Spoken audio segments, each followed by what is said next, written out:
ಈ ರೈತನ ರಾಜ್ಯಕ್ಕೆ ನೀನೊಬ್ಬನೇ ಚಕ್ರವರ್ತಿ. ಚತುರ್ಥನದಿಂದ ಹೆತ್ತ ತಂದೆ ತಾಯಿಯನ್ನು ಕೊಂದು ನನ್ನ ಆಸ್ತಿಯನ್ನು ಎತ್ತಿ ಹಾಕಿದಲ್ಲದೆ ಆ ಧರ್ಮರಾಜನ ಮನೆ ಸರ್ವನಾಶ ಮಾಡಿದ ಸೇಡಿಗಾಗಿ ಇಂದು ಬಂದಿರುವೆ ನಿನ್ನ ತಂಗಿಯ ಶೀಲಗೆಡಿಸುವ ಸರದಾರನಾಗಿ.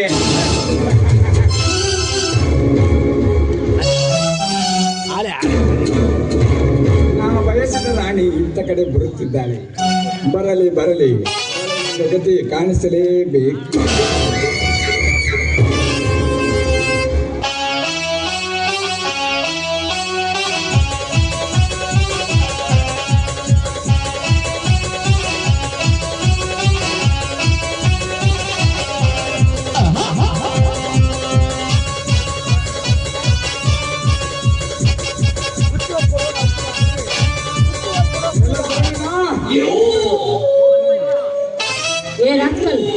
ನನ್ನನ್ನು ತಡೆದು ನಿಲ್ಲಿಸುವುದಕ್ಕೆ ನೀನ್ಯಾರು? ನಾನ್ಯಾರು?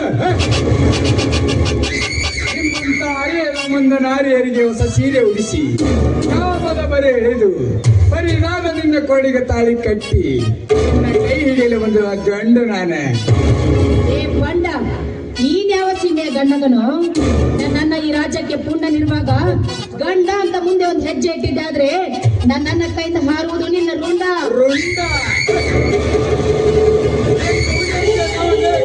ಚಂದನಾಗಿರುವಾಗ ನಿನ್ನ ಅಣ್ಣನ ಗೊಡ್ಡು ವೇದಾಂತ ನನಗೆ ಬೇಕಾಗಿ ಸೋಗಿಸುತ್ತಿರುವ ನನ್ನ ಕೋಮಲವಾದ ಸೌಂದರ್ಯದ ಜೊತೆ ಸರಸವಾಡಬೇಕೆನ್ನುವುದೇ ನನ್ನ ಆಸೆ. ಏ ರಾಸ್ಕಲ್, ನಿನ್ನಂತ ಕಾಮುಕರಿಗೆ ಸುಖ ಕೊಟ್ಟು ಛಲವನ್ನು ಮೂಡಿಸುವುದಕ್ಕೆ ನಾನೇನು ಗತಿಗೆಟ್ಟವಳಲ್ಲ. ನಾನು ಈ ಊರಿನ ಅಗರ್ಭ ಶ್ರೀಮಂತ ನಂಜೇಗೌಡನ ತಂಗಿ. ನಾನು ಮನಸ್ಸು ಮಾಡಿದ್ರೆ ಏನಾಗುತ್ತೆ ಅಂತ ಗೊತ್ತು ತಾನೆ? ನನಗೆ ಗೊತ್ತು ಸುವರ್ಣ, ನನಗೆ ಚೆನ್ನಾಗಿ ಗೊತ್ತು. ನೀನು ಮನಸ್ಸು ಮಾಡಿದರೆ ಪ್ರೇಯಸಿ ಆಗುವೆ, ಇಲ್ಲವಾದರೆ ನನ್ನ ಸೂಳೆ ಆಗುವೆ. ಸೂಳೆ ಆಗಿ 1000 ಮಂದಿಗೆ ಸೆರಗ ಹಾಸೋದಕ್ಕಿಂತ ಈ ರಸಿಕನ ರಾಣಿಯಾಗೋ ಬಾ ನನ್ನ ನಂಬಿಕೆ. ತುತ್ತು ಕೂಳಿಗೆ ಗತಿ ಇಲ್ಲದೆ ಮತ್ತೊಬ್ಬರ ಮನೆ ಕಾಯುವ ನಾಯಿ ನೀನು. ಅಂತದ್ರಲ್ಲಿ ನನ್ನ ಕೋಳಿಗೆ ತೋಳಿ ಕಟ್ತೀನಿ ಅಂತ ಮುಂದೆ ಬಂದಿದ್ದೆ ಆದ್ರೆ ನನ್ನ ಕಾಲಲ್ಲಿರೋ ಚಪ್ಪಲಿ ನಿನ್ನ ಕೈಗೆ ಬರ್ಬೇಕಾಗುತ್ತದೆ. ಎಚ್ಚರ. ಮರ್ಯಾದೆಯಿಂದ ಮಾತನಾಡು. ಮರ್ಯಾದೆ ಇಲ್ಲದೆ ಮಾತನಾಡಿದರೆ ಮೈ ಮುಚ್ಚಿಕೊಂಡಿರುವ ನಿನ್ನ ಬಟ್ಟೆಯನ್ನು ಬಿಚ್ಚಿ ಇದೇ ಕಾಡಿನಲ್ಲಿ ಕಚ್ಚಿ ಕಚ್ಚಿ ತೀರಿಸಿಕೊಳ್ಳುವೆ ನನ್ನ ಕಾಮದಾಹವನ್ನ. ಹುಚ್ಚ, ನಿನ್ನ ಕಾಮದಾಹವನ್ನು ಕಚ್ಚಿ ಕಚ್ಚಿ ತೀರಿಸಿಕೊಳ್ಳಲು ಬಂದಿದೆ ಆದ್ರೆ ನನ್ನ ಅಣ್ಣ ನಿನ್ನ ರುಂಡವನ್ನು ಹಾರಿಸುತ್ತಾನೆ.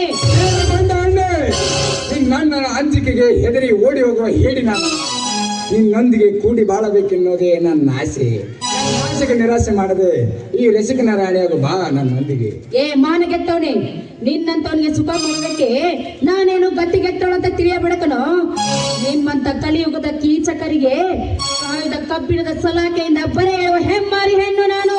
ಬರೆ ಎಳೆಯುತ್ತೇನೆಂದು ಬರೀ ಮಾತಿನಿಂದ ಹೇಳಿದರೆ ಹೇಳಿ ಅಂತೆ ಓಡಿ ಹೋಗುತ್ತೇನೆಂದು ತಿಳಿದುಕೊಂಡಿರಲಿ ಜಮ್ಮದ ಹೆಣ್ಣೆ. ಹಸಿ ಮಾವಿನ ಹಣ್ಣು ನಿಂತಿರುವ ನಿನ್ನ ಕೆನ್ನೆಯನ್ನು ಬಿಡಲಾರ ಈ ರಸಿಕರ ರಾಜ. ಕಾಮುಕ ಪಶುವೆ, ಹೆಣ್ಣನ್ನು ಕಂಡರೆ ಅಷ್ಟೊಂದು ಯಾಕೆ ಕೀಳಾಗಿ ಕಾಣ್ತಾ ಇದೆಯೋ? ಇದೇ ಹೆಣ್ಣಿಗಾಗಿ ಹಾಳಾಗಿ ಹೋಯಿತು ಆ ಭಸ್ಮಾಸುರನ ಜೀವನ. ಇದೇ ಹೆಣ್ಣಿಗಾಗಿ ತಲೆ ಹೋಯಿತು ಆ ರಾವಣನು.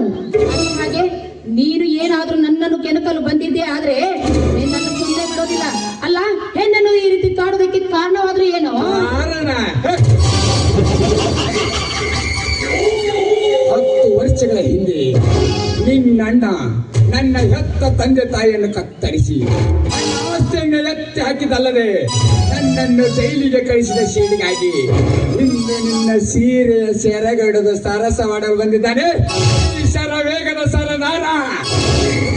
ನಿನ್ನ ಶೀಲದ ಖಾತೆ ನಿನಗೆ ಕೈ ಮುದು ಕೇಳ್ಕೊತೀನಿ, ನನ್ನನ್ನು ಏನು ಮಾಡಬೇಡ. ನನ್ನ ಶೀಲವನ್ನು ಬಿಟ್ಟು ಬೇಕಾದದನ್ನು ಕೇಳು, ನಾನು ನಿನಗೆ ಕೊಡುತ್ತೇನೆ. ಹಾಗಾದರೆ ಈ ನಲ್ಲನ ಮನೆ ತನಿಸುವಂತೆ ಒಂದು ವಿಶಾಲ ಗೀತೆ ಹಾಡು.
ನಿಲ್ಲ ಶ್ರವಣ, ಈ ನಲ್ಲನ ಕೈ ಹಿಡಿದು ವರ್ತನೆ ಮಾಡಿದ ಹುಡುಗಿಯನ್ನು ಬಿಟ್ಟರೆ ಚೆಂಡ ಎನ್ನುತ್ತಾರೆ, ಅದೇ ರೇಪ್ ಮಾಡಿದರೆ ಹಿಂಡ ಎನ್ನುತ್ತಾರೆ.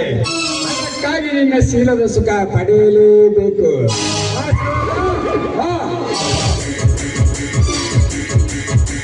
ನನ್ನದೇನು ಮಾಡಬೇಡ. ಈ ನನ್ನ ದೇಹ ನನ್ನ ಗಜೇಂದ್ರನಿಗಾಗಿ ಮೀಸಲಿಟ್ಟಿದ್ದೇನೆ. ದಯವಿಟ್ಟು ನನ್ನನ್ನು ಬಿಟ್ಬಿಡಿ. ನೀನು ಆ ಗಜೇಂದ್ರನನ್ನು ಪ್ರೀತಿಸುವುದು ನಿಜವೇ? ದೇವರಣ್ಣಗೂ ಸತ್ಯ ಹೇಳ್ತೇನೆ. ನಾನು ಗಜೇಂದ್ರನನ್ನು ತುಂಬಾ ಪ್ರೀತಿಸ್ತಾ ಇದ್ದೀನಿ. ಅಯ್ಯೋ, ನನ್ನನ್ನು ಕ್ಷಮಿಸಿ ಬಿಡಮ್ಮ, ಕ್ಷಮಿಸಿ ಬಿಡು.